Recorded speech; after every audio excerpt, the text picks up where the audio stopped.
Salam edufisial, jangan lupa Halo adik-adik, selamat datang kembali di channel kita Edu Official, mudah dan pasti. Hai adik-adik pejuang perguruan tinggi negeri di tahun ini, tahun 2020.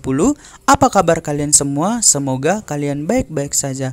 Kali ini channel Edu Official akan berbagi trik jitu UTBK SBMPTN 2020, kemampuan logika, tes potensi skolastik, penarikan kesimpulan. 10 detik saja auto lulus. Mudah-mudahan ya adik-adik. Oh ya adik-adik, kali ini kakak juga akan berbagi bahwa Edu Official akan berbagi ujian simulasi tryout akbar se-Indonesia untuk para pejuang perguruan tinggi negeri gratis. Kak, gimana caranya untuk mengikuti ujian tryout akbarnya? Adik-adik gak usah bingung, silahkan join ke grup channel Edu Official. Sudah ada kakak kirim linknya di kolom deskripsi. Sekali lagi silahkan kalian gabung ke grup channel Edu Official, linknya ada di kolom deskripsi. Nah adik-adik silahkan berbagi info ini ke minimal 2 grup kalian. Boleh melalui Instagram, WA, bisa melalui Telegram, Facebook, dan media sosial lainnya. Dan ingat ya adik-adik bahwa tryout akbar ini sangat bermanfaat, karena hasil akhir dari tryout akbar ini akan diumumkan secara perankingan, dan adik-adik sudah bisa melihat kemampuan adik-adik dan rival adik-adik. Baiklah adik-adik, tanpa berlama-lama kita akan berbagi cara untuk mengerjakan soal tes potensi skolastik, khususnya untuk penarikan kesimpulan. Soal pemanasan yang pertama. Semua mahasiswa Universitas Sains lulus tepat waktu. Sebagian mahasiswa Universitas Sains adalah pekerja di perusahaan master. Kesimpulan yang tepat adalah A. Semua mahasiswa Universitas Sains lulus tidak tepat waktu. B. Semua mahasiswa Universitas Sains bekerja di perusahaan master. C. Semua pekerja perusahaan master menjadi mahasiswa Universitas Sains. D. Sebagian pekerja perusahaan master yang menjadi mahasiswa di Universitas Sains lulus tepat waktu. E. Semua pekerja perusahaan master menjadi mahasiswa di Universitas Sains lulus tepat waktu. Nah, menurut adik-adik, jawaban yang tepat itu apa? Good, yang benar adalah D. Sebagian pekerja perusahaan master yang menjadi mahasiswa di Universitas Sains lulus tepat waktu. Caranya gini, silogisme memiliki beberapa hukum. Jika salah satu premis terdapat proposisi partikular, maka dapat ditarik kesimpulannya proposisi partikular. Sekali lagi ya adik-adik, silogisme memiliki beberapa hukum. Jika salah satu premis terdapat proposisi partikular, maka dapat ditarik kesimpulannya proposisi partikular. Gini adik-adik, perhatikan. Dalam premis pertama, ada kata-kata semua mahasiswa, dan kemudian ada sebagian mahasiswa Universitas Sains. Nah, sesuai dengan kesepakatan bahwa silogisme memiliki beberapa hukum. Jika salah satu premis terdapat proposisi partikular, inilah partikular sebagian, maka ditarik kesimpulannya adalah partikular. Caranya gampang sekali adik-adik. Lihat option A sampai option E. Option A ada kata semua, harusnya partikular. Salah. Option B, semua mahasiswa, ada kata semua. Salah. Pilihan option C, semua pekerja perusahaan master. Salah. Option E, semua pekerja perusahaan master. Salah, maka jawaban yang tepat adalah D. Adik-adik tinggal cara melihat. Jika ada kata semua, maka ini salah. Ada kata semua, salah. Maka jawaban yang paling tepat adalah D.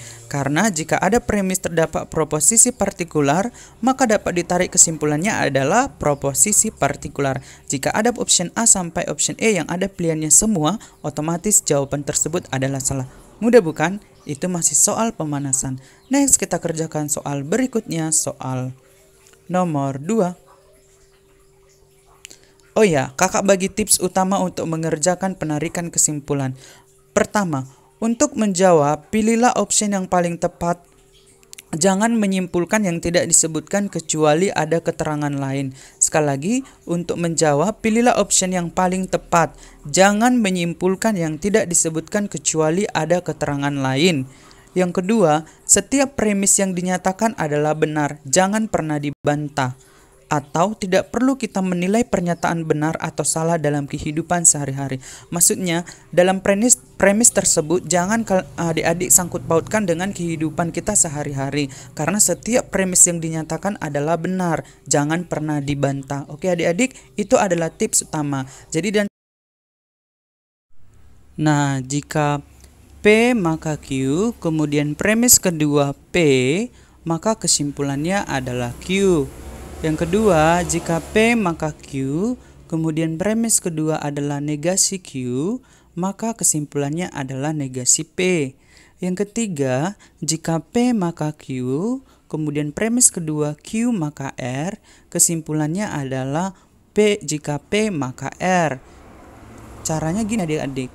Jika ada P, pernyataan pertama ya, jika ada P maka Q, kemudian premis keduanya P, tewaskan, ini tewas, maka kesimpulannya tinggal Q.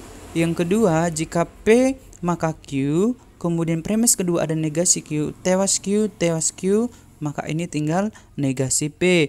Yang ketiga, jika P maka Q, kemudian premis kedua jika Q maka R, tewas Q, maka tinggal jika P maka R. Oke, untuk lebih memantapkannya kita coba dalam soal. Jika Rani rajin belajar, maka Rani pintar. Premis kedua, Rani tidak pintar. Nah, menurut adik-adik kesimpulannya apa? Good, yang benar adalah Rani tidak rajin belajar. Kita masukkan sesuai dengan premis tadi. Diketahui jika Rani rajin belajar, kita buat ini P, maka Rani pintar. Q, di sini Rani tidak pintar adalah negasi Q. Seperti pernyataan pertama, jika P maka Q, kemudian premis kedua adalah negasi dari Q, kesimpulannya adalah ini tewas, tinggal negasi P. Maka ini kita negasikan. Rani tidak rajin belajar. Good. Untuk lebih memantapkannya lagi, mari kita kerjakan soal berikutnya. Jika hari ini hujan, ibu membawa payung. Ibu tidak membawa payung. Kesimpulannya adalah A. Ibu tidak pergi keluar. B. Ibu pergi keluar. C. Hari ini hujan. D. Hari ini tidak hujan. E. Tidak dapat disimpulkan. Jawaban yang tepat menurut adik-adik apa? Good. Jawaban yang benar adalah D. Hari ini tidak hujan. Kak, gimana caranya? Gini adik-adik ya, perhatikan. Jika hari ini hujan, kita buat ini P. Ibu membawa payung. Q. Maka ibu membawa payung. Ibu tidak membawa payung adalah negasi Q. Sama dengan ini P ke Q. Kemudian pernyataan kedua adalah negasi Q. Tewas, tinggal negasi P. Negasinya P dari ini adalah P, maka negasikan adalah hari ini tidak hujan, maka jawaban yang tepat adalah D.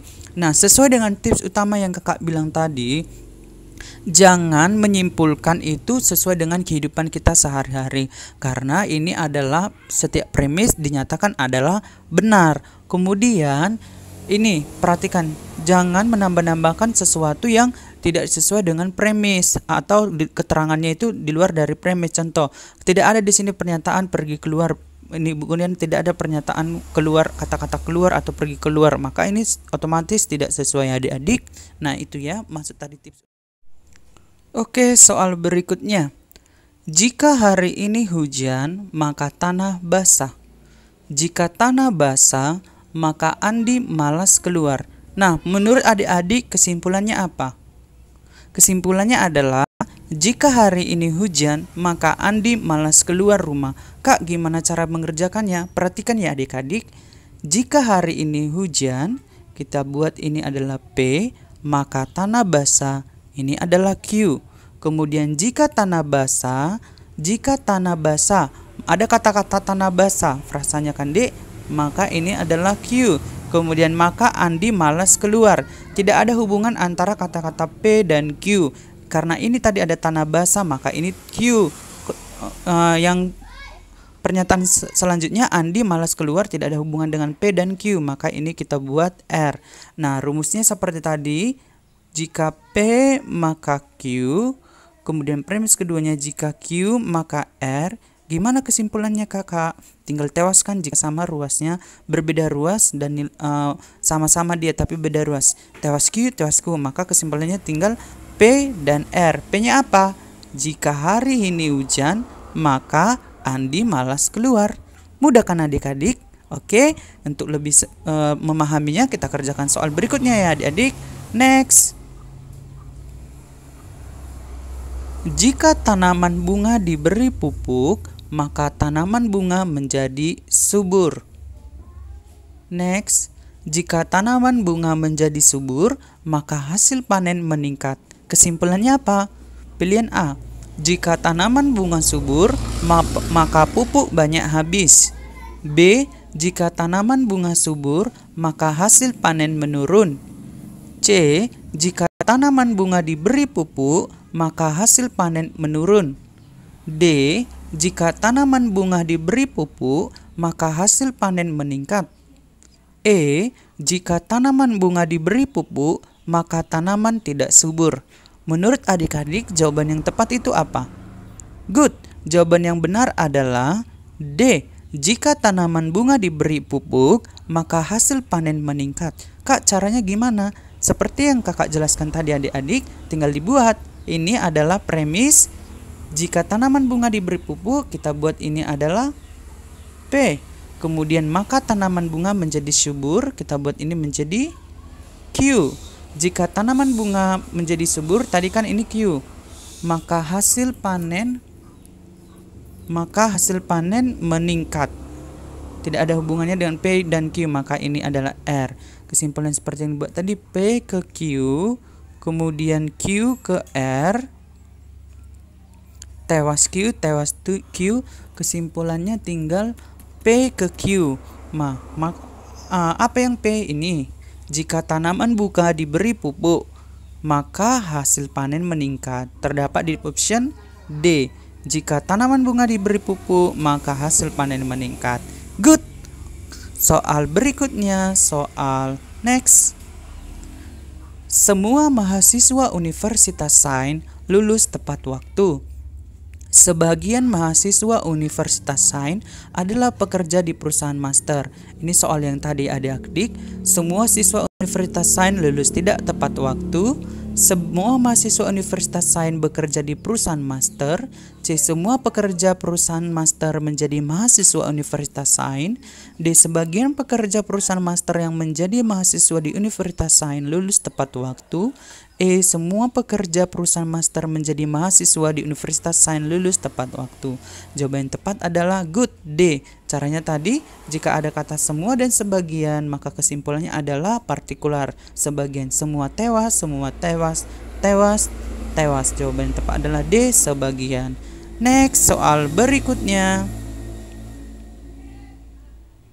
Sarjana yang lulus dengan predikat cum laude harus memiliki indeks prestasi di atas 3,5. Beberapa mahasiswa yang menjadi sarjana lulus dengan indeks prestasi di bawah 3,5. A. Semua mahasiswa tidak lulus dengan predikat cum laude. B. Semua mahasiswa yang menjadi sarjana lulus dengan predikat cum laude. C. Beberapa mahasiswa yang menjadi sarjana lulus dengan predikat cum laude. D. Beberapa sarjana yang lulus cum laude memiliki indeks prestasi di bawah 3,5. E. Semua mahasiswa yang menjadi sarjana memiliki indeks prestasi di atas 2,5. Nah, menurut adik-adik jawaban yang tepat itu apa? Sesuai dengan tips yang kakak berikan tadi. Good, yang benar itu adalah C. Beberapa mahasiswa yang menjadi sarjana lulus dengan predikat cum laude. Kak, gimana caranya? Kan tadi sudah kakak bilang bahwa jika ada kata-kata berarti ini sarjana yang lulus dengan predikat cum laude dan beberapa berarti ini partikular. Maka haruslah kesimpulannya itu partikular. Option A ada kata semua tewas, option B ada kata semua tewas, option E ada kata semua tewas. Sekarang tinggal antara option C dan option D. Perhatikan di option C. Beberapa mahasiswa yang menjadi sarjana lulus, benar. beberapa mahasiswa yang menjadi sarjana lulus dengan predikat cum laude, karena sebagian di bawah 3,5, sebagian di atas 3,5. Nah, jika di atas 3,5 predikatnya cum laude, maka jawaban tepat adalah C. Kenapa dia salah? Perhatikan ya adik-adik, beberapa sarjana yang lulus cum laude memiliki indeks prestasi di bawah 3,5. Tidak bisa, karena di premis pertama sarjana yang lulus dengan predikat cum laude harus memiliki prestasi di atas 3,5. Sudah paham ya adik-adik? Oke, good. Next, soal berikutnya. Semua siswa dari kelas IPA akan ke perpustakaan. Sebagian siswa yang ada di aula adalah siswa dari kelas IPA. A. Semua siswa yang ada di aula akan ke perpustakaan. B. Seluruh siswa yang ada di aula akan ke perpustakaan. C. Sebagian siswa yang ada di aula akan ke perpustakaan. D. Ada siswa kelas IPA yang akan ke perpustakaan. Dan E. Sebagian siswa yang ada di aula tidak akan ke perpustakaan. Menurut adik-adik jawaban yang tepat itu apa? Good, jawaban yang benar adalah C. Sebagian siswa yang di aula akan ke perpustakaan. Penjelasannya gimana, Kak? Nah, gini adik-adik, sesuai tadi yang Kakak bilang bahwa ada kata semua, sebagian, maka kesimpulannya adalah partikular. Option A ada kata semua siswa, tewas. Option B seluruh siswa, tewas, karena semua sama dengan seluruh. Kemudian adik-adik ingat, partikular itu bisa ada kata ada, bisa juga dengan beberapa, kemudian bisa juga dengan sebagian ya. Kesimpulannya itu bisa ada kata ada, beberapa, sebagian jika ada premis 1 semua dan sebagian. Oke, kalau ada kata semua sudah otomatis itu tidak benar. Oke, kita lihat option C, D, dan E yang memungkinkan karena ada kata sebagian. Perhatikan option E, C. Sebagian siswa yang di aula akan ke perpustakaan. Benar, karena sebagian siswa yang di aula adalah siswa dari kelas IPA, di mana siswa kelas IPA itu akan ke perpustakaan. Benar. Kemudian option D, ada siswa kelas IPA yang akan ke perpustakaan. Ada siswa kelas IPA yang akan ke perpustakaan. Ada siswa kelas IPA yang akan ke perpustakaan. Benar juga, tetapi kurang tepat karena semua siswa yang ada di kelas IPA yang akan ke perpustakaan. Option E, sebagian siswa yang di aula tidak akan ke perpustakaan. Salah, karena sebagian siswa yang di aula itu adalah siswa kelas IPA yang akan ke perpustakaan. Maka option D, salah, dan option D kurang tepat ya. Maka option C lah yang paling tepat. Sebagian siswa yang di aula akan ke perpustakaan. Oke adik-adik, demikianlah untuk pembahasan prediksi soal penarikan kesimpulan tes potensi skolastik part 1. Oke, saya akan membuat lagi video untuk penarikan kesimpulan selanjutnya. Oleh karena itu, adik-adik jangan lupa untuk mengklik tombol subscribe, like, dan komen agar kalian tidak ketinggalan video selanjutnya yang kakak bagikan. Semoga bermanfaat dan thank you.